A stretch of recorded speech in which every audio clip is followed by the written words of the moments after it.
लिखी भेजी दो जान, पता लिखी भेजी दो।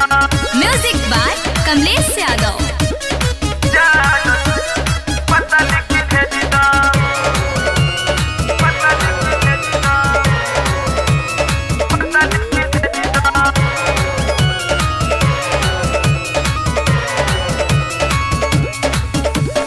लगे नहीं मनवा जो पिया के अंगनवा ना होखा परेशान, ससुर के पता लिखी भेजी दो, पता लिखी भेजी दो, पता लिखी भेजी दो। लगे नहीं मनवा जो पिया के अंगनवा ना होखा परेशान, ससुर के पता लिखी भेजी दो। मिले चलिया वतनी जान, ससुर के पता लिखी भेजी दो। मिले चलिया वतनी जान, ससुर के पता लिखी भेजी दो।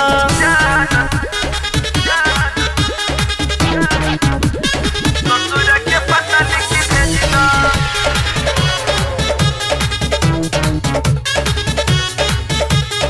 जान, पता लिखी भेजी दो, जान, पता लिखी भेजी दो।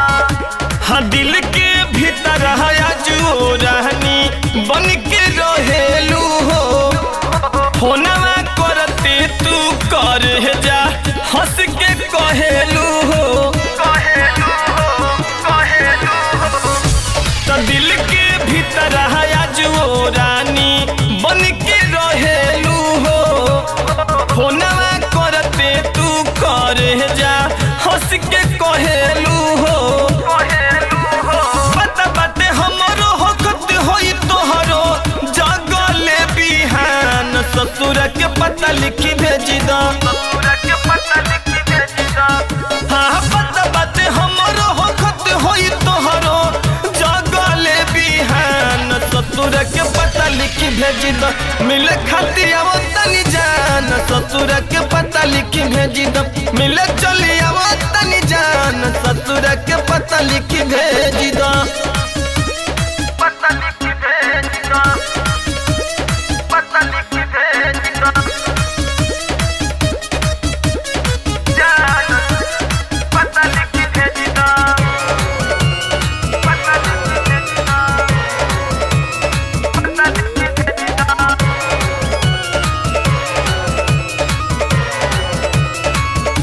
हाँ, जहानत बानी हमार फोटो देख के रोवत होइबू, अपना राजा जी से मुहवा जानू मोड़त होइबू। हाँ, कि जहानत बानी हमार फोटो देख के रोवत होइबू, अपना सैया जी से मुहवा सोना मोड़त होइबू, मोड़त होइबू। हौवा सुतोष के गोविंद मिथिलेश नहीं रखी है ध्यान, ससुर के पता लिखी भेजी दो, पता लिखी भेजी दो, पता लिखी भेजी दो। हौवा सुतोष के गोविंद मिथिलेश नहीं रखी है ध्यान, ससुर के पता लिखी भेजी दो। मिले चलिया वतनी जान, ससुर के पता लिखी भेजी दो। मिले चलिया वतनी जान, ससुर के पता लिखी भेजी दो।